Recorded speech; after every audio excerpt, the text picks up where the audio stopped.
All right, everyone. So Tommy Dreamer, he had a lot to say about Undertaker losing to Brock Lesnar at WrestleMania. So this was from Busted Open Radio. I still to this day would say perhaps the worst decision in professional wrestling history. I just don't think Brock needed it at the time either.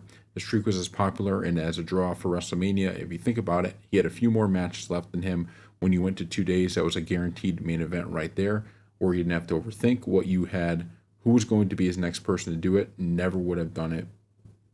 Brock didn't need it. You always do something like that for someone who needs it. Wish it never happened. The only way I think Taker should have lost is if it was his last ever match.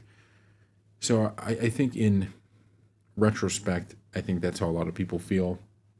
It's certainly true if you break down what Tommy said, point by point. That's true.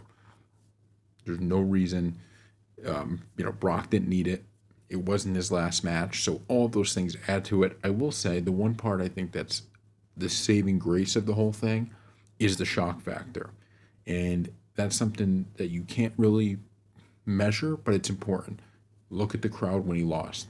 People did not expect that to happen. So by doing that, everyone is kind of on the edge of their seat. If they're willing to end Undertaker's streak that way, any kind of thing can happen like that. So I think that's the one good part of it. But at the same time, it's pretty, it's one of those things that you would like to have seen just either live on or, as this says, actually give it to someone who could have used it because Brock was already over. Brock was already a big name.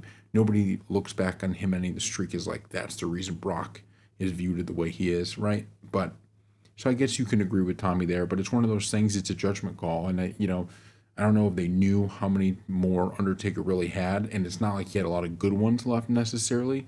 His best thing he's done in over the past few years was his return at WrestleMania, where he does the choke slam, but it's tough to argue with it, right? So thank you all for watching. We'll see you next time.